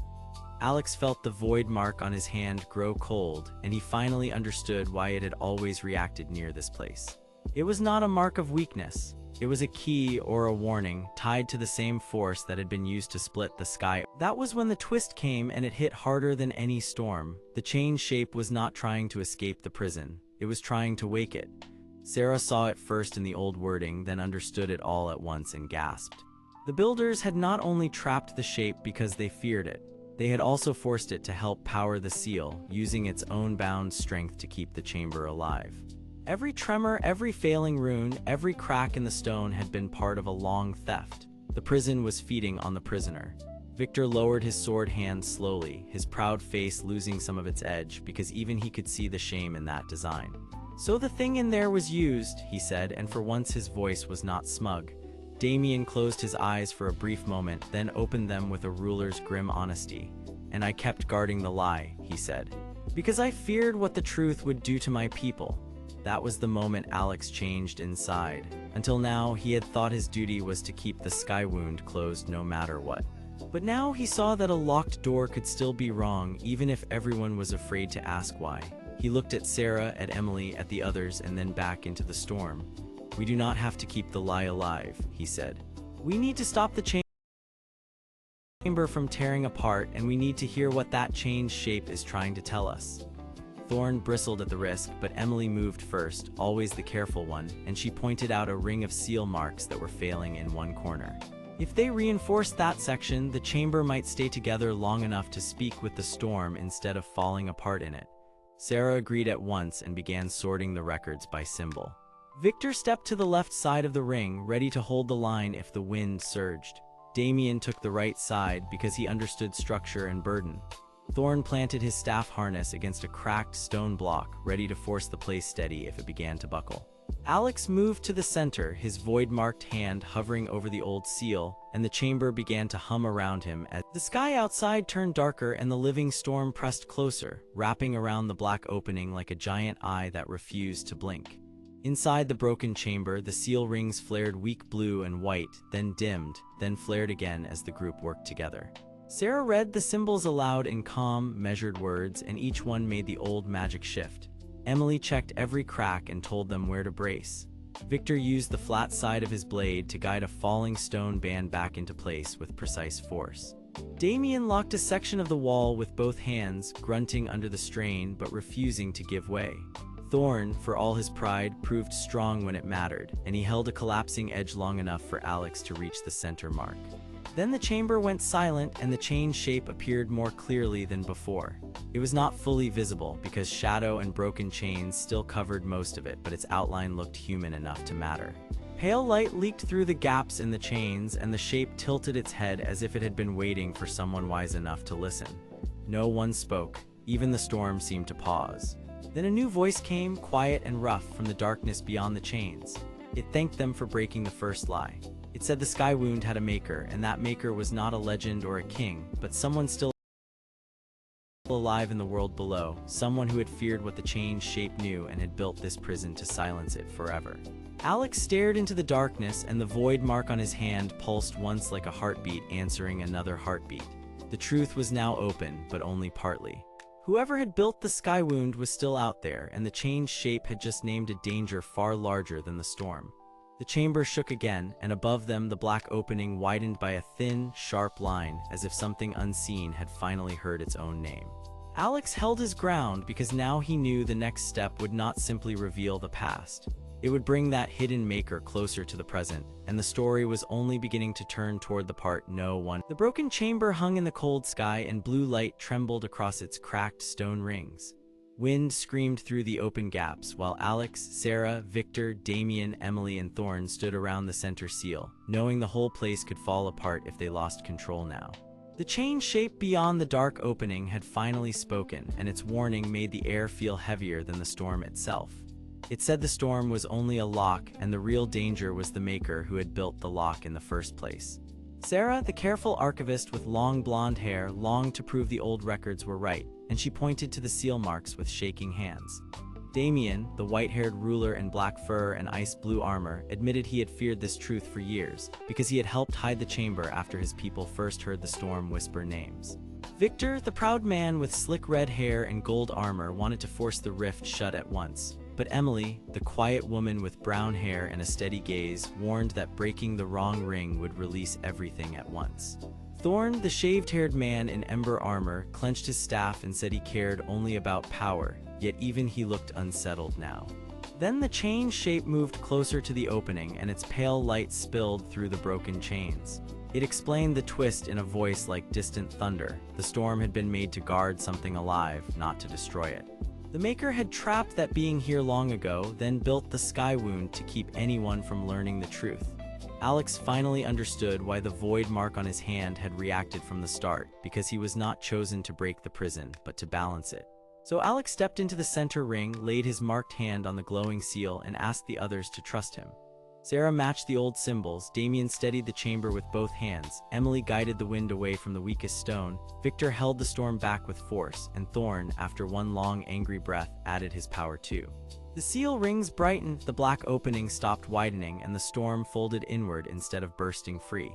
When the light faded, the chain shape remained sealed but no longer silent, and Alex stood changed, no longer just a hunted fighter, but the one who had chosen to hold the truth together.